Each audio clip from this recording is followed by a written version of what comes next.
Hello, this is Saurav in the studio and you are watching Rundown only on Prag Digital. Let's have a look at today's top headlines. Second edition of Dhemaji Book Festival to begin from January 18. Dhemaji District Unit ASU will hold the second Dhemaji Book Festival 2021 from January 18 within a day of 10-day long program. The extravaganza will be held in association with Dhemaji District Administration and Dhemaji Regional Unit of ASU at DRDA Playground in view of organizing the event with a grand success towards propelling the revolution of knowledge in other districts and other adjacent areas. The organization has continued due preparations by constituting a book festival organizing committee with Dhemaji Girls College Principal Dr. Deepak Borgohain as president and Manturaj Borua as secretary along with 8 subcommittees. In this connection, Dhemaji District Unit ASU President Deepak Sharma, General Secretary Kalyan Gogoi, Book Festival Organizing Committee President Dr. Deepak Borgohain and Secretary Manturaj Borua informed that a number of leading publication houses of the state, including Kolkata-based publication house like Knowledge Item, would participate in the book fair with their stalls. The agenda of the 10-day long program of the event will kick off with the unfurling of flag on January 18. It will be followed by Smriti Tarpan event, Granth Shobhayatra inaugural function. On the other hand, various competition events among the students and academic institutions like drawing, essay writing, state-level quiz, debate, wall magazine competition would be held. Pathshala youth walk 1,000 km to spread awareness against drug abuse. A youth of Pathshala, Khanin Royce, completed a 1,000 km walkathon in 28 days. He started his journey to spread awareness against drugs and depression from Dhubri in the first part of December 2020 and reached his target Shantipur under Arunachal Lower Dibang Valley district successfully on January 5, 2021. Khanid had earlier swum across the river Brahmaputra and completed non-stop walking from Pathshala to Guwahati. The organization named Brain and Drain have been walking in Pathshala since 2013 and campaigning has been done from 2016. My main aim is to make people fit physically and free from depression and drugs. I am doing such activities in order to spread the message to the society and it is our first step towards keeping everybody fit, said Khanin.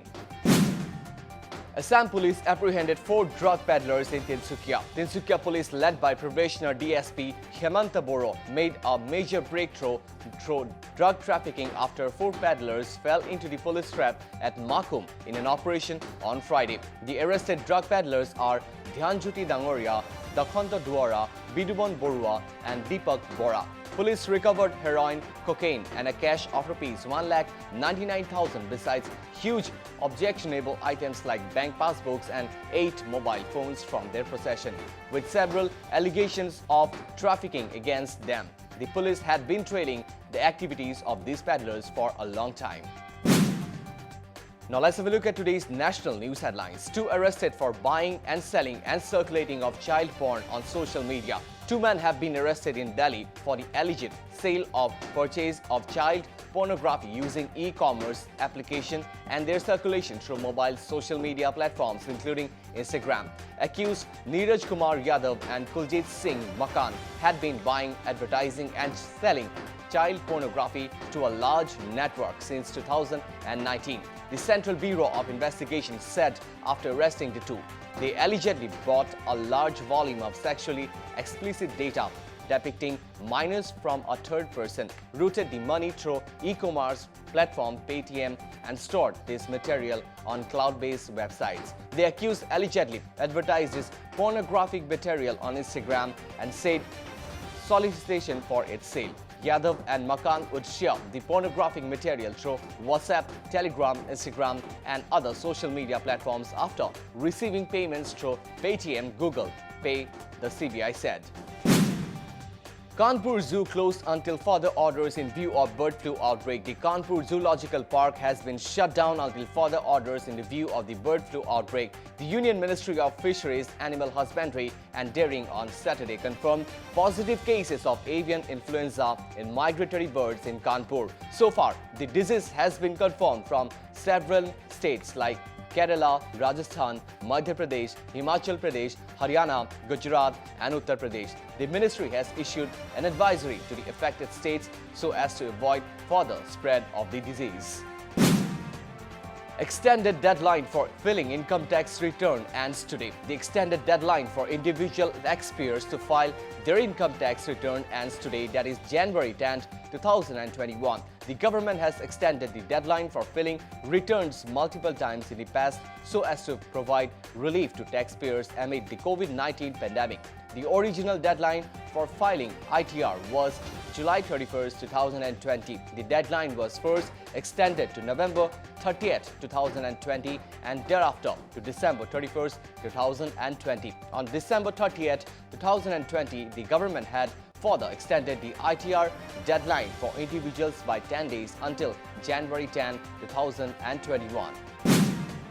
Now let's have a look at today's international news headlines. 3 killed in bomb attack in Afghan capital. An Afghan journalist turned spokesman for the country's public protection force was killed along with 2 colleagues on Sunday by a bomb targeting their vehicle, the Interior Minister said. The murder of Zia Wadan, who previously worked for several media networks in Afghanistan, appeared to be the latest in a series of targeted killings that have rocked Afghanistan, especially Kabul. Wadan and his colleagues were killed in the morning rush hour traffic in an eastern part of the capital. Ministry spokesman Tariq Aryan told reporters a vehicle carrying Zia Wadan was targeted with an IED. As a result, Wadan and 2 of his colleagues were killed.